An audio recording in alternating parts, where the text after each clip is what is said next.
and I don't do very often. I've got my camera, as you can tell by the violent jerking, I've got my camera hidden way far away in a dark corner. Well, not too dark, but a corner where it won't get too much attention, I don't think. And given that, I might be able to get away with broadcasting some tonight. Now, whether the microphone, the headset microphone, and so on, whether I'll be able to get away with that remains to be seen. But let's try it. I can certainly get started because, as is usual, I'm here early. Nobody's really here yet, so I can start painting. And yes, this is certainly one of those challenging subjects matter. What is the right what is the right plural of subject matter? Anyway, I'm starting out with a lot of structure right now, a lot more tight than I normally do, because if I can get this little bit of object in roughly the right plot spot on my canvas, then it'll help me get the rest of the thing figured out. So I am once again in the unenviable, in my opinion, unenviable position of trying to make a silk purse out of a sow's ear. Do you know that expression? The goal is to create a nice painting out of a very mediocre subject matter. Nothing against the Women's Club of Raleigh.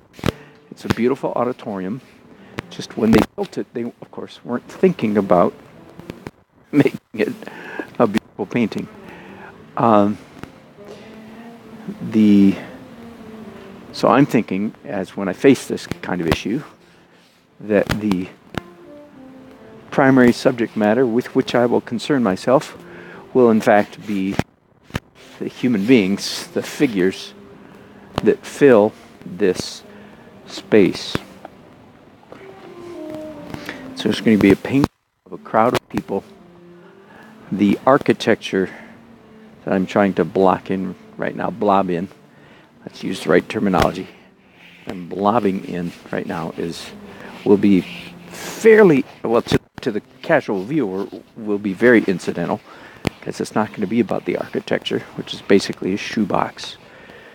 It does, thankfully, have a shoebox with a stage at one end, and the stage, thankfully, has a piano on it, so I will incorporate the piano. I don't know if it's going to be played. The lid is in the halfway up position. Oh, there's a man over there right now. I hope he's not going to close the curtain.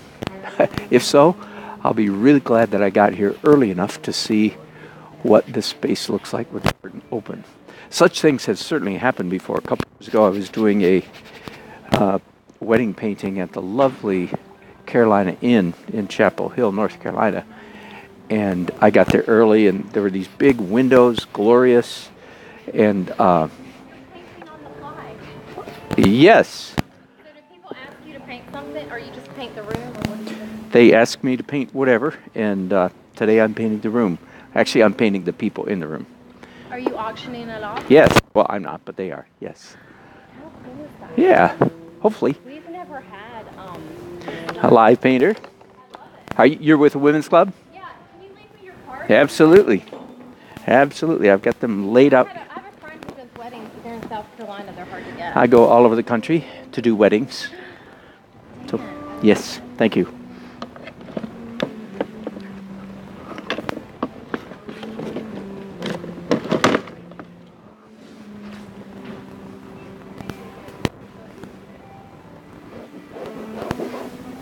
Now, of course, since you've seen this before, if you've followed me,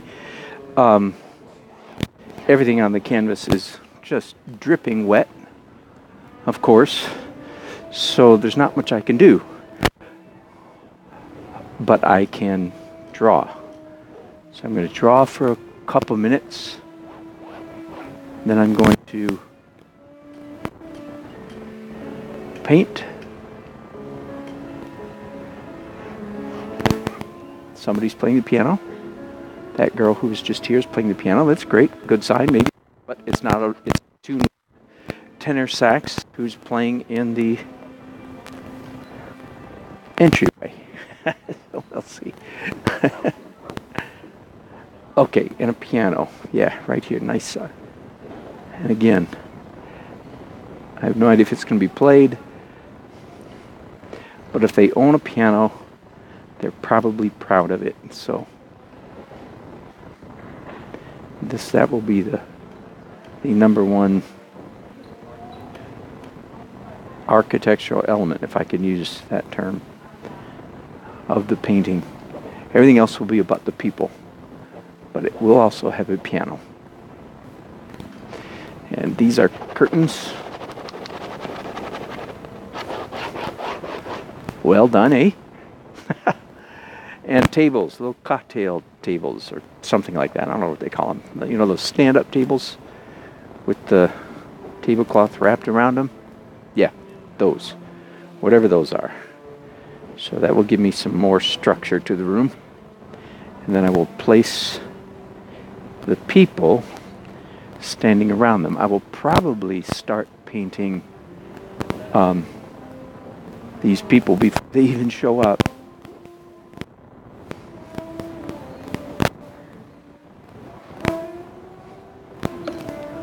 Now there's one little bit of architecture here. There's an exit, an alcove, if you will, here going to a staircase. So that does give me just a little bit more structure to the room, which is certainly helpful.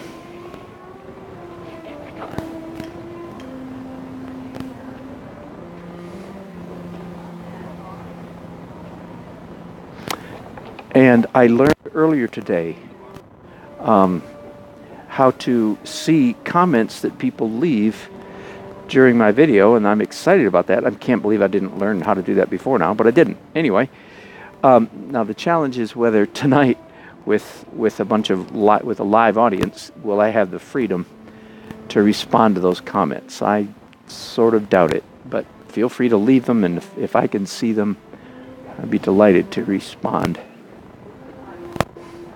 One of the reasons I like these pencils, sort of like a grease pencil, more accurately a Conti crayon for those of you who are art majors, a Conti crayon in a pencil form. I like them because they play well with both the acrylic paints and the oil paint.